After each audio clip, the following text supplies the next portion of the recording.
How to add weather widget to home screen. Hello guys, this is Atticus and welcome back to another tutorial video. In today's video, I will be showing you how you can add weather widget to your home screen.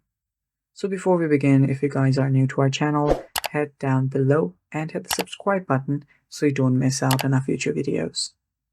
Also press the bell icon so you get notified whenever we release a new video. Now let's dive right in. First step, what you'll need to do is unlock your phone and anywhere on your home screen, long press. Make sure you're not touching any apps.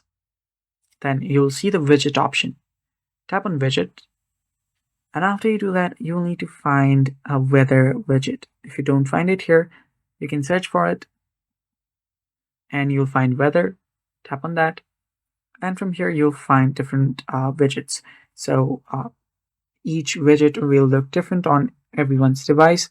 So since mine is nothing phone, this has a bit unique widgets, but for you it might be the sun and everything else with colors and everything. So just select the widget that you want, then tap on add widget and it'll get added. So you can place it wherever you want and you can add city from here. And after that, you're good to go. And that's how you add weather widget on your home screen. Thanks for watching guys. That is all for today's video. Stay tuned for more and bye-bye.